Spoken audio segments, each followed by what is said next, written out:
Gracious God, may the meditations of my mouth and the meditations of all our hearts be a pleasing offering to you, O God, our rock and our Redeemer.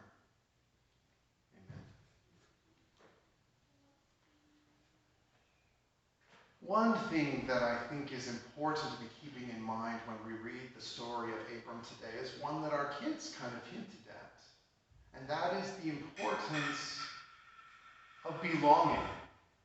It is so important to have a place where you belong.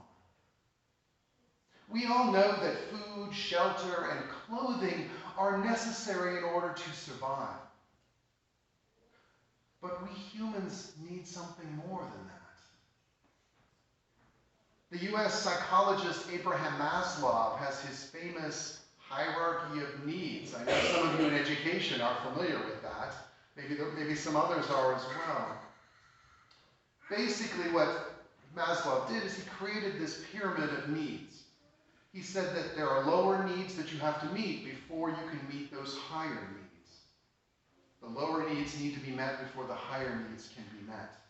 The bottom needs are the basic ones that we think about. Those are the physiological needs: breathing, food, water.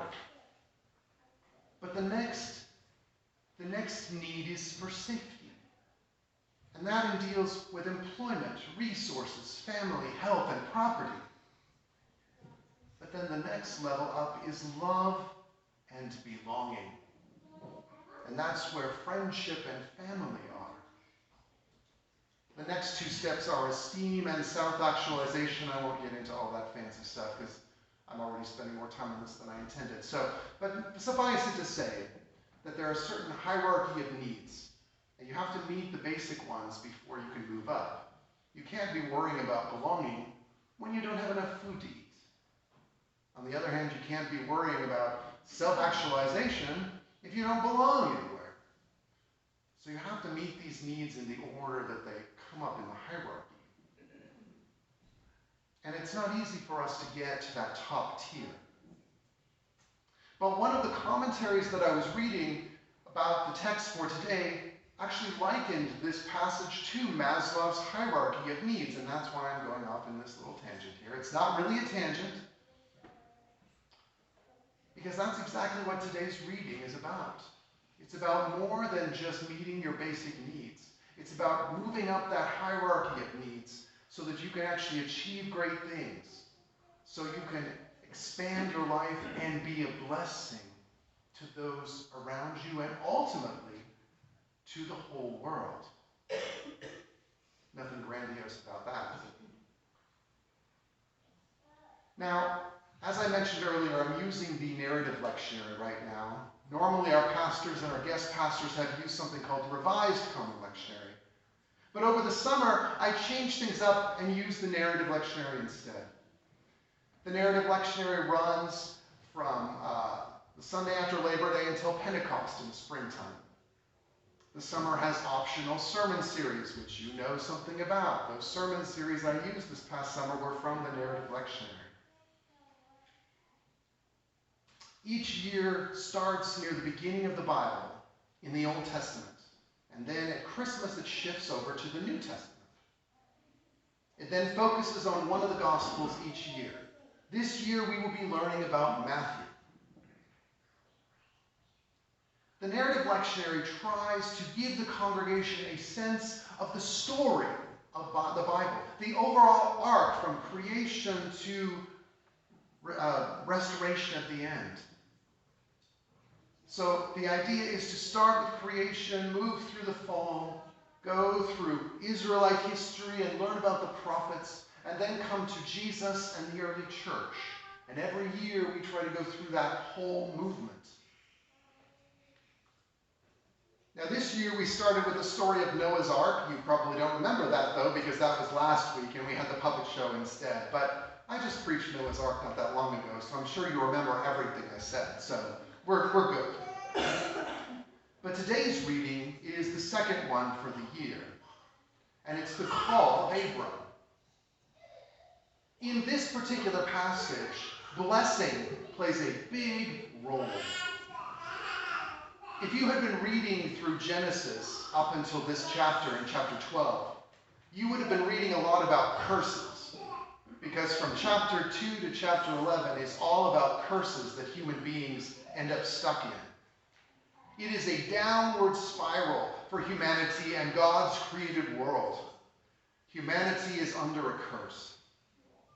And chapter 11 told the story of the Tower of Babel, where people tried to come together on their own terms, which led to the confusion of languages and the division of peoples. The result is people became scattered over the whole earth. But this theme of curse, however, turns around with this reading from chapter 12. And it all starts with this talk of blessing. Now, the Old Testament scholar Gerhard von Rad believed that this passage that we read today is in fact the basic proclamation of the entire Old Testament. If you're keeping track of technical terms, the word is kerygma, but the rest of you can just ignore that. Von Rad believed that the kerygma of the Old Testament was in this passage in Genesis. Abram is blessed in order to be a blessing to others. In fact, blessings to all the world. All the families of the earth are to be blessed through the blessings on Abram. To be the people of God is to bless others. And that's a little foreign, I think, for some people. If you asked a random person on the street if they thought that being a Christian was to bless others, I think you would find that many of them would not agree with that. They'd probably talk about how they think Christians are all judgy, or all self-righteous, or all hypocrites, or maybe some combination thereof. But if you ask them, well, do you feel that you are blessed by Christians? I think probably some of them would look at you like, what are you talking about? That is, if you could get people to stop long enough to have that conversation, which you probably can't in this day and age. But God makes promises to Abram. And notice that Abram has not done anything to deserve the good favor from God. These promises that God gives to Abram are pure, unmerited goodness on the part of God. And what do we call unmerited goodness? Grace, that's right. I heard a few of you say it. Rebecca Wright says that God promises Abram three things: a place, a people, and a job. Notice how those concepts move from basic needs, a place, to higher needs, a community, and meaning. Interestingly enough, these promises sound an awful lot like what the builders of the Tower of Babel wanted. They wanted a name for themselves. They wanted a community. But God shows that God doesn't approve it when humans try to make it their own, make their own way.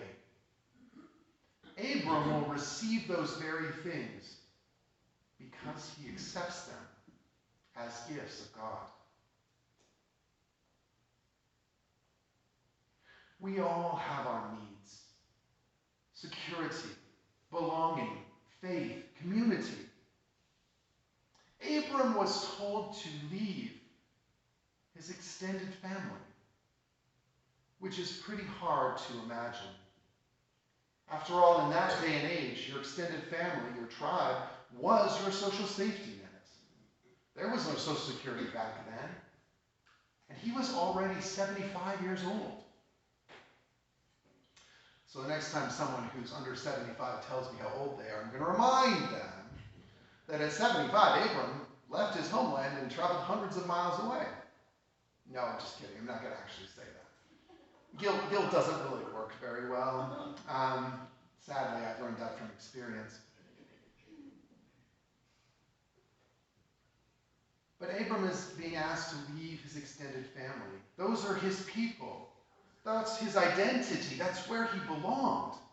And to go to a strange land where he doesn't know anyone, where he doesn't own any property, where he has no family or any connection whatsoever.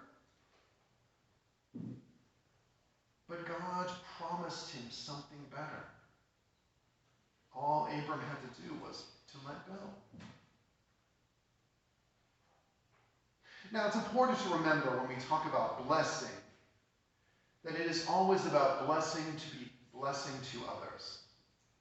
I mention that because it is so easy to lose sight of that when we read about how the descendants of Abraham conquered the promised land and exterminated the native peoples.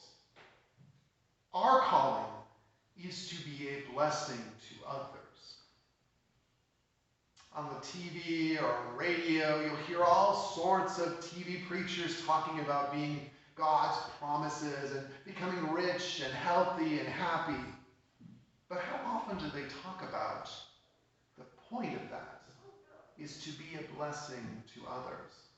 I'm sure they'll mention it with the money part, right? Oh, I need to be rich in order to give money away. Okay, now that's starting to sound a little self-serving here, people. But that's the focus. The focus is about being a blessing to others. Yet when the Puritans arrived in North America, they called themselves Israelites, and they called the natives Canaanites. Were they really blessing the native peoples? As people who live on land that historically belonged to the Iowa and the Meskwaki, we need to be careful when we read certain passages from the Old Testament. And this isn't about feeling guilty. Guilt doesn't do any good in the situation. It's just about confronting our own need to bless others. Remember that blessing others is an inclusive concept. It's meant to extend to everyone, not just to people who look like us. And the truth is, we have benefited so much from people who don't look like us, who have chosen to bless us. If we could go back in time and look at and visit with biblical figures, they don't look like us. They don't speak a language like we do. They think differently. And yet, because of what they have done, because of God's blessing upon them, they have been a blessing to us. We were once the ugly stepchildren who have been welcomed into the family. And so what ugly stepchildren are there out there that we are being called to extend our hand to and welcome them into our world? It isn't easy. Trusting God is not easy. I know you think, oh, Chris, you're a pastor. It must be easy for you. You pulled up stakes and moved all the way across the country. Yeah, but I brought a lot of my stuff with me. I didn't really do like Abram did and leave it all behind.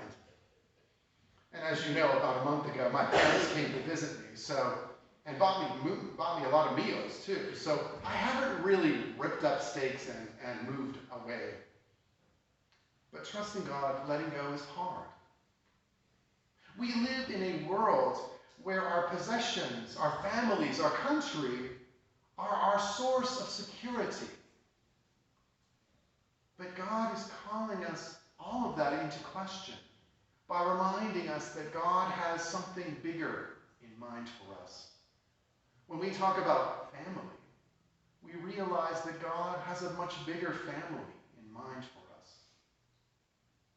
The families of the ancient world were very tightly knit groups. And some families had other families that were enemies of theirs. And they had other families that were allies of theirs. And there could be violent conflicts between these families.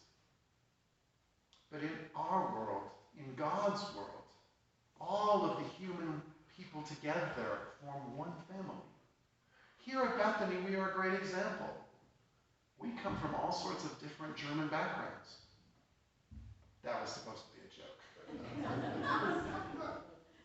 There are a few of us who are affirmative action members of the church, that don't have German names, or didn't marry into German families, and that's a blessing.